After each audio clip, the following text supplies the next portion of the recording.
Student, today we are going to discuss some examples of subgroup. So first example,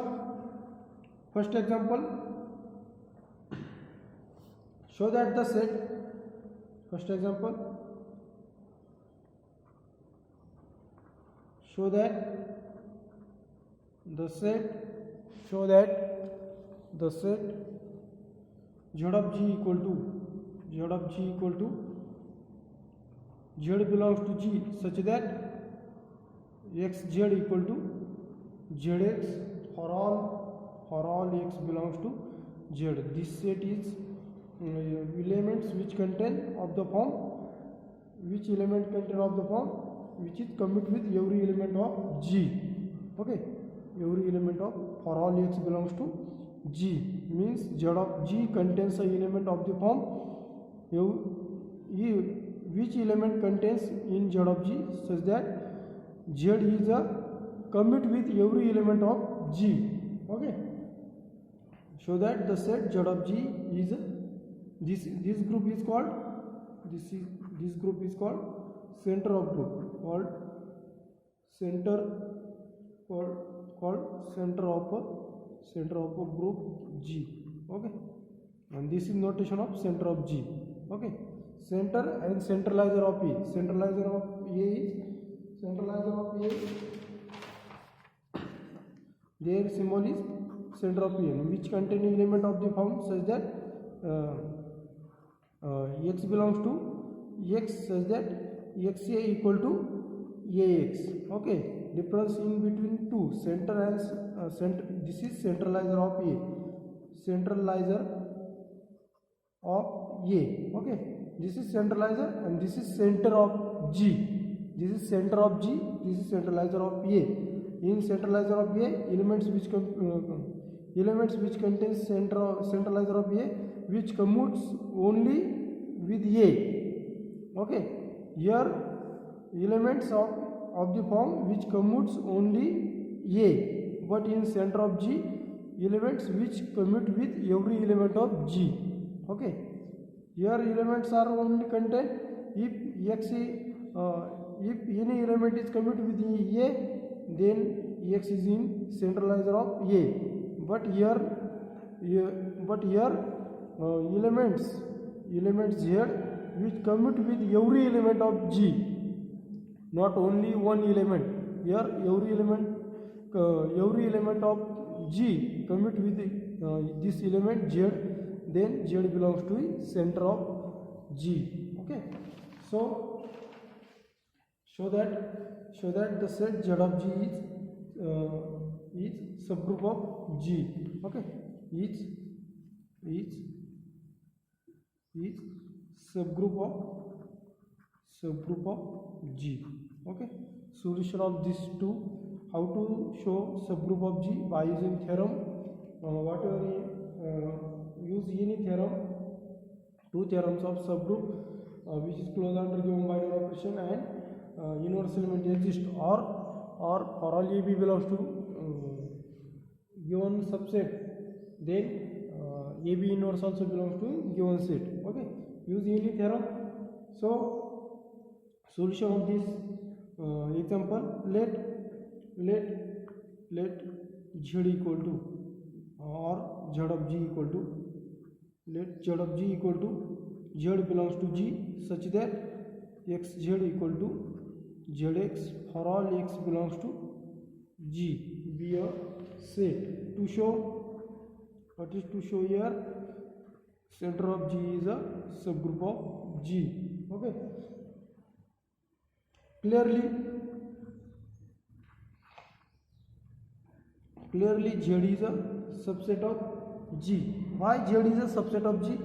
Because Z contains an element of G. Okay, Z of G is a contain element of G. Okay, so Z of G is a subset of G. For this is empty or non-empty. For E belongs to G, we have E belongs to, E means identity belongs to in G, because G is a group and identity elements commute with every element of G. Okay, we have EX equal to X for all X belongs to G. Okay. Okay, identity elements is commute with every element of G. So therefore identity belongs to in Z of G.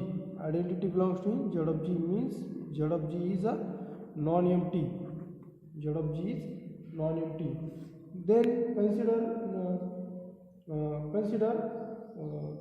two elements of Z of G to show subgroup. Okay, let Z1 and Z2 belongs to Z of G.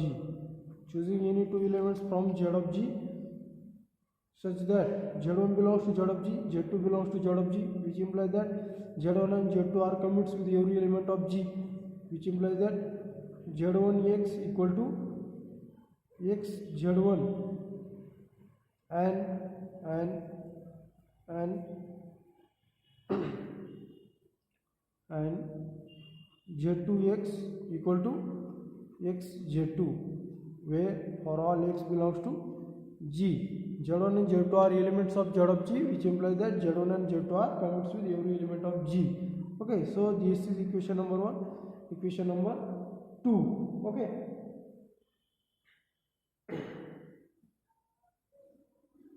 here as Z2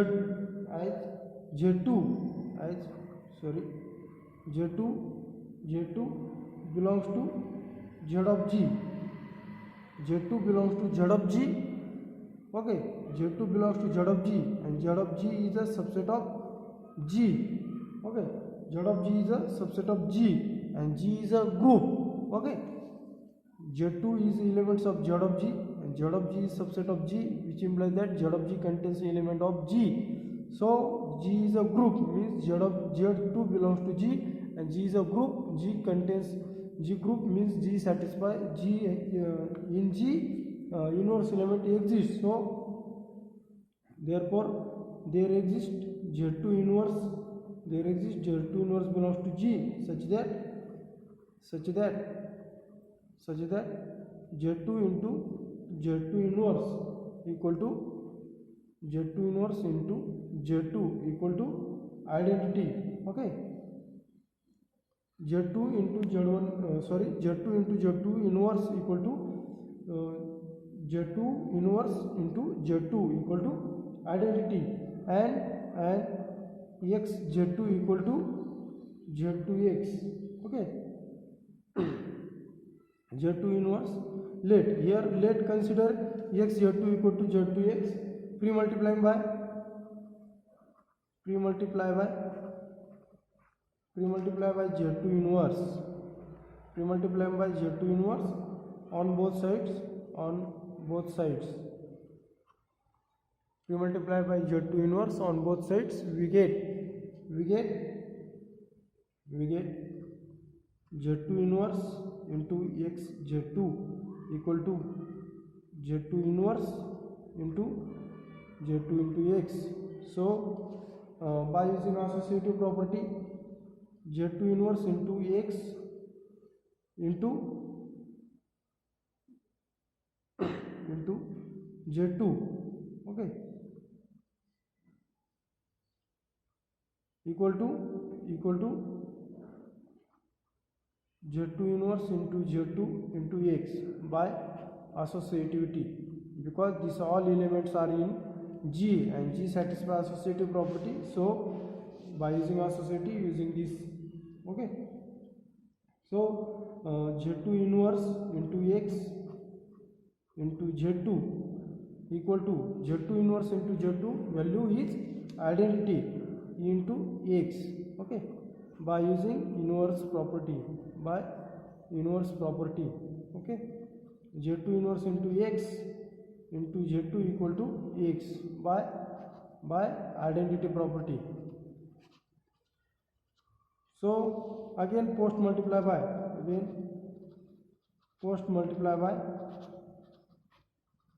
Z2 inverse, pre-multiply by Z2 inverse and post multiply by Z2 inverse, which implies that Z2 inverse into x into Z2 into Z2 inverse equal to x Z2 inverse, and by again using associative property, Z2 inverse into X into Z2 into Z2 inverse, okay, equal to X Z2 inverse. And again here by associativity,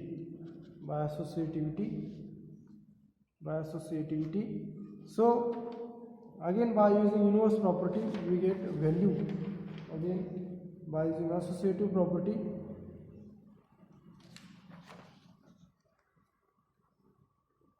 Z2 inverse X into identity equal to X into Z2 inverse by inverse property, okay. So then again by using Z2 inverse into X equal to X Z2 inverse by identity property, okay. And so Z2 inverse is commute with every elements of X. Here condition is given Z2 inverse for all X belongs to G, okay. For all X belongs to G, Z2 is a commute with Z2 inverse is commute with every elements of G. So Z2 inverse is commute with every elements of G, which implies that Z2 inverse, therefore Z2 inverse belongs to Z of G. Z2 inverse belongs to Z of G. So here to proving clearly Z of G is a center of Z of G, okay. Z of G, center of G is a subset of G, and also center of G is non-empty, okay. Then to proving Z2 inverse, here Z2 inverse is belongs to Z of G or not, okay. Z2 inverse, when Z2 inverse is belongs to Z of G, if Z2 inverse is commute with every elements of X, then Z2 inverse belongs to Z of G. So here considering X Z2 equal to Z2X, because here Z2 inverse, here Z2 belongs to Z of G and Z of G is subset of G. Why Z of G is subset of G? Because Z of G contains the elements of G. So Z of G is a subset of G and Z2 belongs to Z of G. Z2 belongs to Z of G, which implies that Z2 belongs to G because Z of G is a subset of G, means given group G. So G is a group and Z2 belongs to G, which implies that they by inverse property satisfy Z2, means inverse element exists for Z2 inverse. So considering let Z2 equal to Z2X, pre-multiply, why this is considering? So this is considering for to show Z2 inverse belongs to Z of G, okay. When Z2 inverse belongs to Z of G, if Z2 inverse is commute with every element of G, if Z2 inverse is commute with every element of G, then Z2 inverse belongs to Z of G. So considering X Z2 equal to Z2X and pre-multiply post multiply by Z2 inverse, we get a answer Z2 inverse X equal to X Z2 inverse, means Z2 inverse commute with every elements of X, every elements of G for all X belongs to G, which implies that Z2 inverse belongs to Z of G. Again now to show Z of G is subgroup, okay. To considering Z1 into Z2 inverse belongs to for all AB belongs to given set H, then AB inverse belongs to H, then H is a subgroup. So using this theorem here, Z1 Z2 inverse belongs to Z of G, then Z of G is a subgroup of G. So considering let Z1 Z2 belongs to Z of G, let Z1 Z2 belongs to Z of G and Z2 inverse also belongs to Z of G, and let X belongs to G. Consider Z1 into Z2 inverse to here to show Z1 into Z2 inverse belongs to Z of G. Z1 into Z2 inverse belongs to Z of G if here Z1 Z2 inverse belongs to Z of G, when to show Z1 into Z2 inverse belongs to Z of G, when this element is belongs to in Z of G, if this whole element is commute with every element of G. Okay, Z1 Z2 inverse belongs to Z1 Z2 inverse commute with every element of G, then Z1 Z2 inverse belongs to Z of G. So here how to proving this is commute or not. So considering Z1 into Z2 inverse into X, and so replacing this Z1 into Z2 inverse into X. So value of this is commute Z1 into X Z2 inverse, because in here X Z2 inverse equal to Z2 Z2 inverse X. So using this property, and so again by using associative we get Z1 into X into Z2 inverse, and again by using this Z1 belongs to in Z of G, which implies that which is also commute for every elements of G. So again which written in the form of Z1 into Z2 inverse. So Z1 into Z2 inverse of X equal to X Z1 into Z2 inverse, and so Z1 into Z2 inverse is commute with every elements of G. So Z1 into Z2 inverse belongs to Z of G, means center of group G. Okay, and therefore Z of G is a subgroup. So consider Z1 into Z2 inverse of X equal to, by using associative property Z1 into Z2 inverse into X. Again by using this result, again by using this condition, Z2 inverse X equal to X Z2 inverse, means here putting value X Z2 inverse. Okay, here by associativity. Okay, here so here equation number 3, here from 3.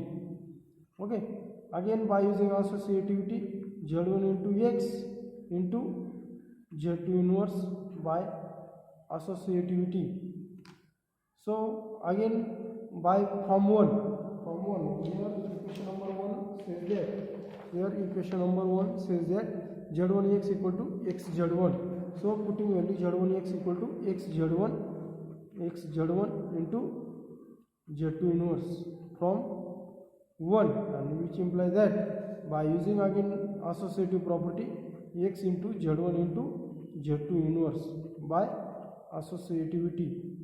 Okay, so Z1 into therefore Z1 into Z2 inverse of X into X equal to X into Z1 into Z2 inverse for all X belongs to G, and therefore Z1 into Z2 inverse belongs to Z of G,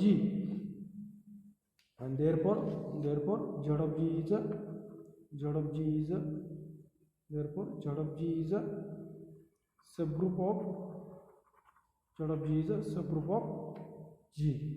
Okay, that is in symbolically Z of G is subgroup of G. So this is proof of given theorem. Okay, Z center of group and centralizer of group difference is here, common difference here, in centralizer elements which are commutes with only A, and in center of G elements which are commutes elements which is commute with every elements of G. Okay, and in centralizer of A elements only commute with A. Okay, so then next theorem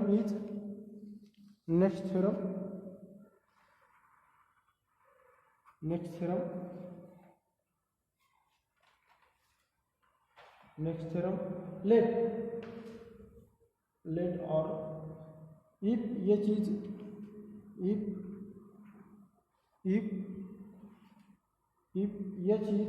non-empty finite,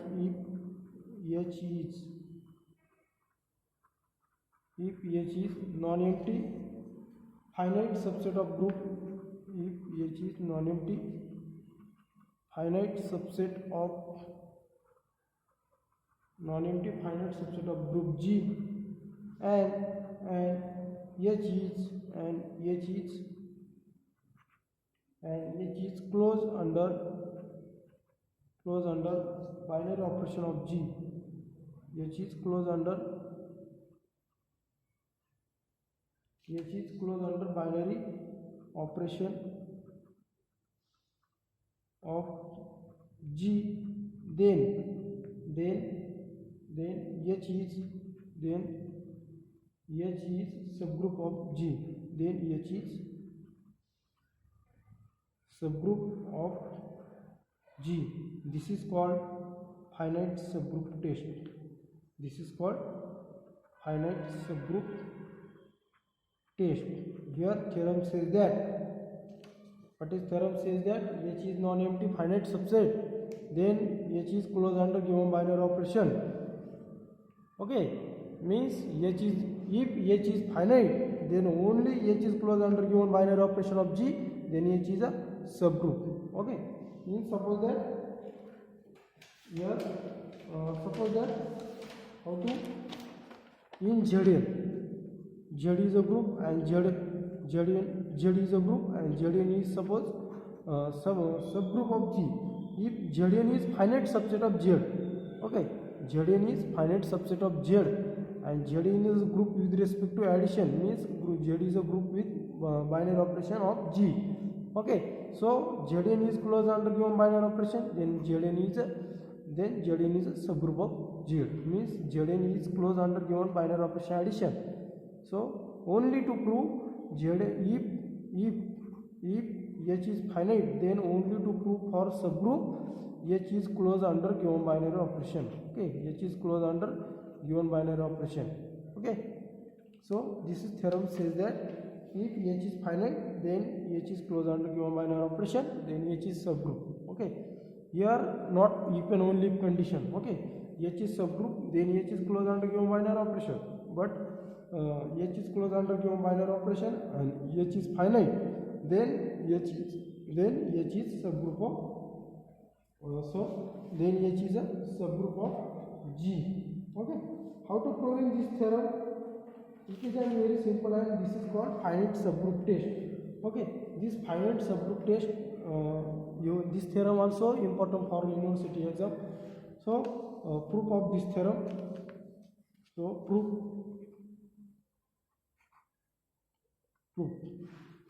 Okay, let given condition, let H be a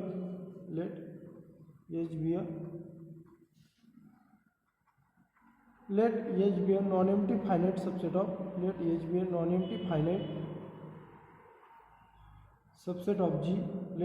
a non-empty finite subset of G, and H is closed under given binary operation. Then H is closed under binary operation of G. H is closed under binary operation of, then H is closed under binary operation of G.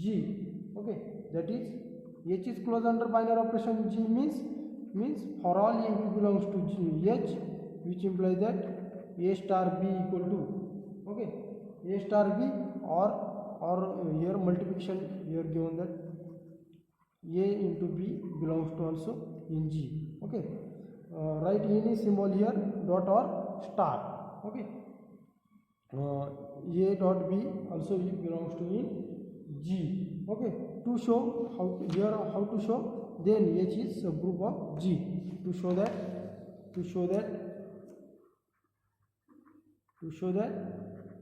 what is to show? H is a subgroup of G. Okay, how to proving this? This is one by using theorem.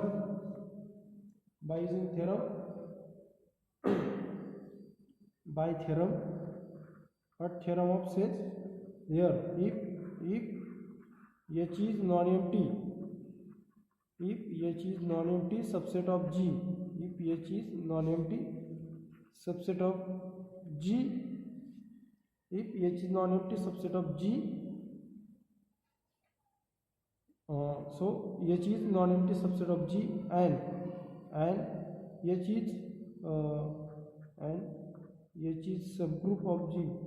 H is subgroup of G if and only if first condition is for all AB belongs to H, which implies that AB belongs to also in belongs to H, and second condition is this condition is closed. Okay, H is closed under given binary operation. Closed under this condition is closed under binary operation star or dot. Okay, and second is for all A belongs to H, then inverse element also belongs to in H. This is inverse property. By using this theorem, here one condition is given, means H is closed under given binary operation. Okay, here given that H is closed under binary operation of G, only to remaining to show that inverse element exists in H. Okay, by theorem it is sufficient to, by using this theorem it is sufficient to prove, by using this theorem it is sufficient to prove A inverse belongs to H, means inverse element exists in H. So consider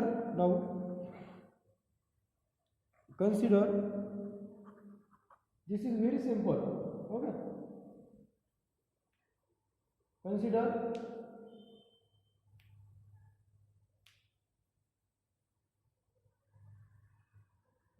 consider if, sorry, here one condition is remaining.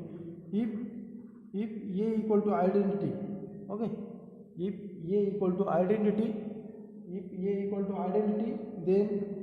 then identity elements is belongs to H, and inverse of A means inverse of identity element is identity element, means inverse of E is E itself, means A equal to E, which implies that inverse of A is A itself, means identity, inverse of identity is identity element.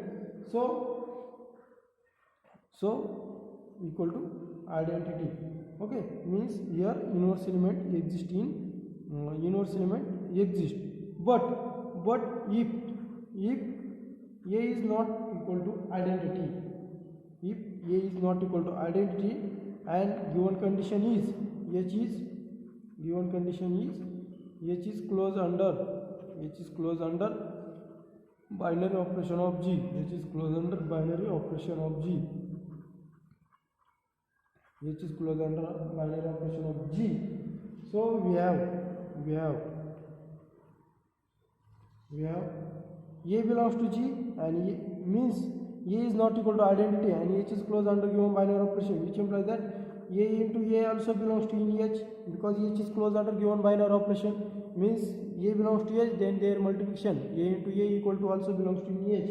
Okay, that is A square belongs to H. Again A square belongs to H, and A also belongs to in H, which implies that again A square and A belongs to H, which implies that A square into A also belongs to H, because H is closed under given binary operation, means any two elements when binary operation apply on that element, then their value must be in H. So here A belongs to H, and A square also belongs to in H. Binary operation apply on that element, then A square into A equal A also belongs to H, because H is closed under given binary operation, that is A cube also belongs to in H. A square into A equal to A cube. So in this way, similarly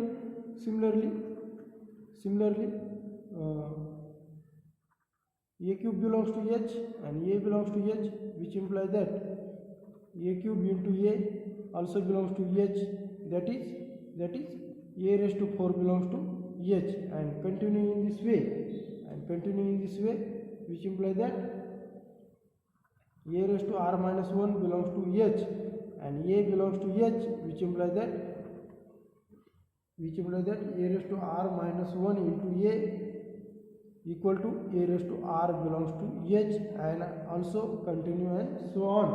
Thus here we see that given condition H, A is not equal to identity and H is not closed under binary operation, then A into A equal to A square also belongs to in H, A square belongs to H and A square belongs to H and A belongs to H, then there must H is closed under given binary operation, which implies that A into A square equal to A cube also belongs to H.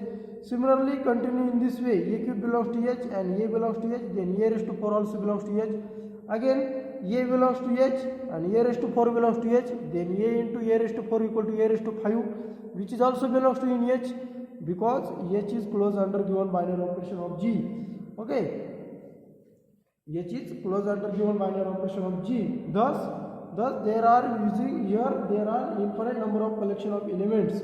Okay, here H contains a infinite number of elements, which imply that this process is continue. This process is again continue. So we get infinite number of elements. Means H is a infinite number of collection of elements containing infinite number of elements.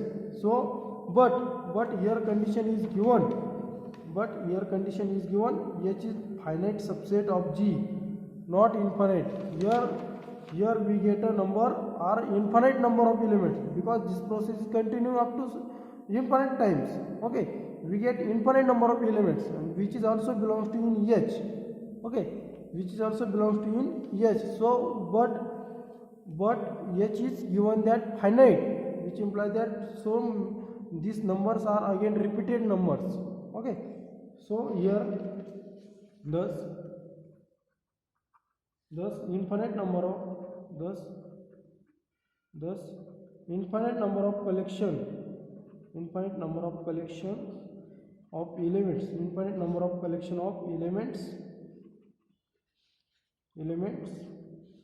A square, A cube, up to so on, A raised to R minus 1, A raised to R plus 1, and up to again so on, R must be in H, because these all elements in R H must be in H. But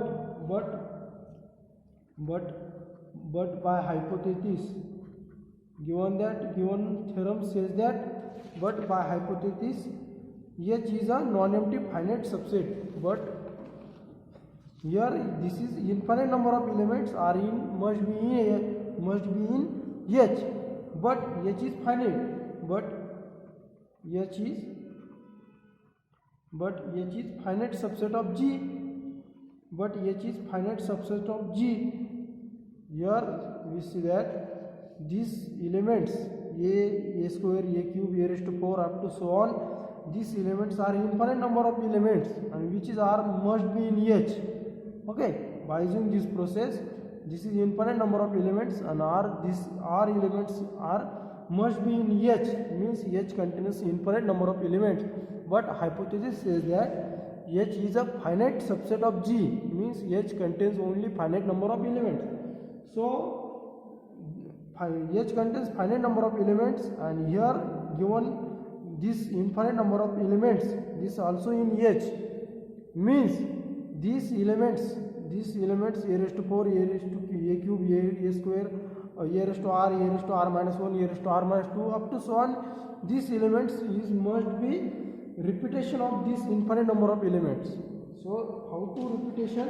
Here suppose that here example says that Z is infinite number and Zn is finite number. Okay, Zn, suppose that Z2 give, choosing Z2, Z3, suppose that Z3 0 1 2.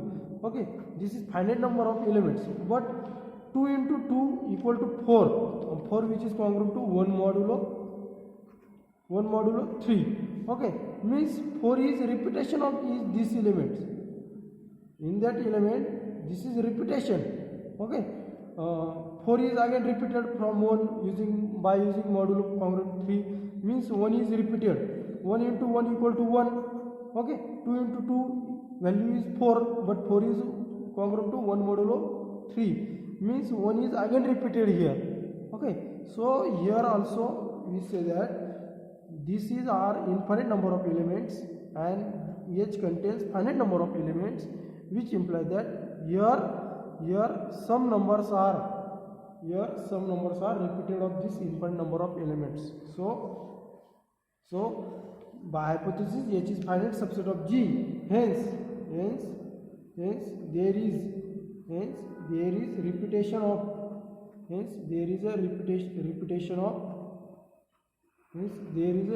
of this infinite number of elements.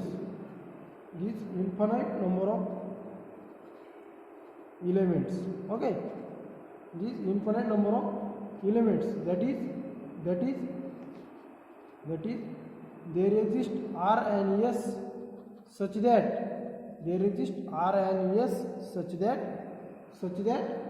a raised to R equal to a raised to S. Okay, which implies that these elements are repeated. So which implies that two elements are unit number of elements are repeated. So must be suppose that value of these two any number of value means there exist R and S such that these two numbers are, suppose that there are equal number, mean repetition of these elements. Okay, which implies that a raised to R equal to a raised to S, which implies that a raised to R minus S equal to identity or 1. Okay, equal to 1 or identity. We are only multiplying a raised to R a raised to minus S, so we get a value a raised to 0 equal to identity or 1. Okay, a raised to R minus 1 equal to identity. Okay, so multiply and divide by multiplying here,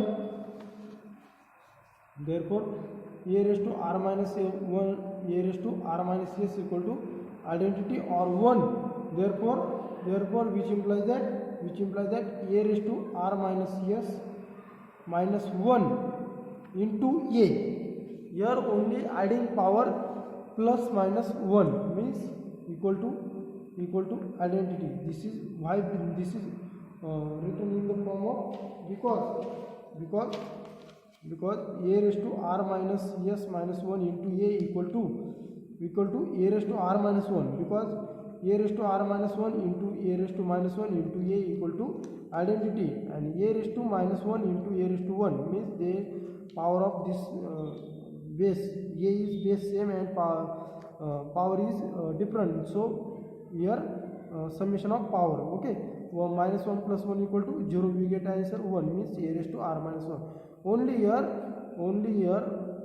power is adding and subtracting, power of a is adding and subtracting minus 1 plus 1. Okay, so written in the form of a raised to R minus 1 R minus S minus 1 into a equal to identity. Okay, this is suppose that equation number 1.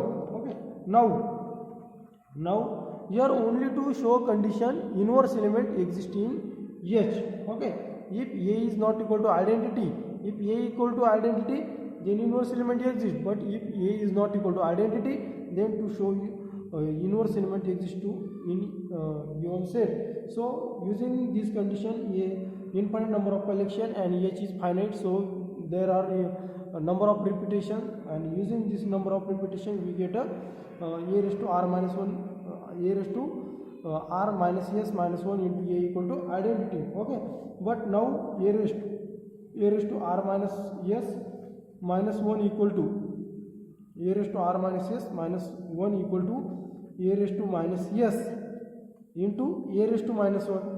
Only power is dividing, power is written in the form of multiplication. Okay, so but value of a raised to R minus S, so value of a raised to R minus S is identity.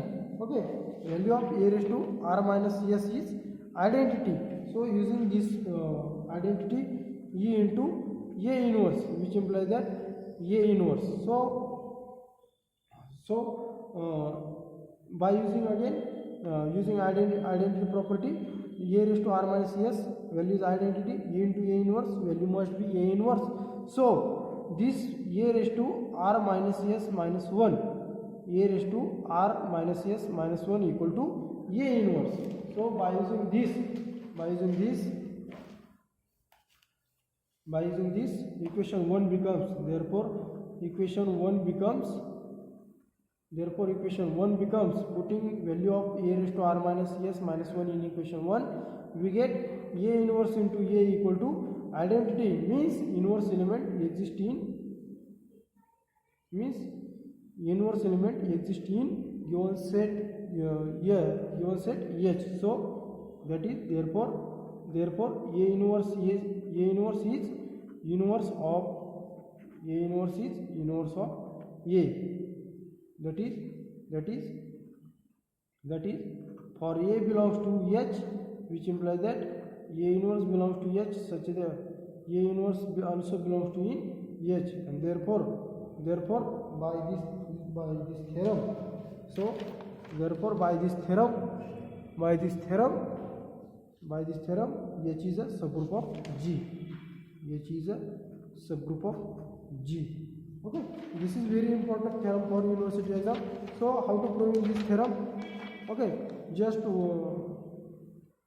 highlights. Okay, you are given that H is non-empty finite, H is finite and H is closed. To show H is a group of subgroup of G. How to show by using this theorem?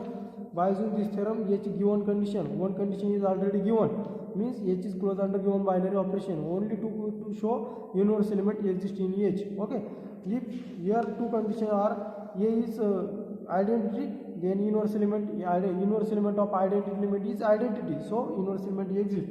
But if A is not equal to identity, means without identity elements is, and H is closed under given binary operation. So using this condition, H is closed under given binary operation. Using this condition, A belongs to H and again A belongs to H, means then their multiplication A into A equal to A square also belongs to H, because H is closed under given binary operation.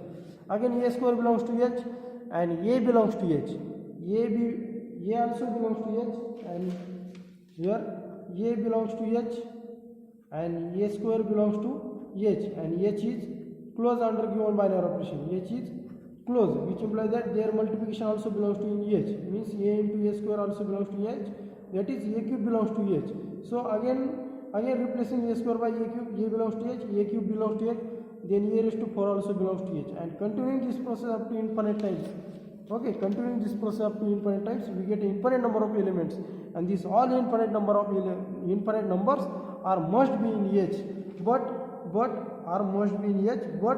but hypothesis say that, means given theorem says that H is a finite subset of G, which implies that H is finite but H contains infinite number of elements, which implies that H is a repetition of this element, which implies that these elements are must be repeat.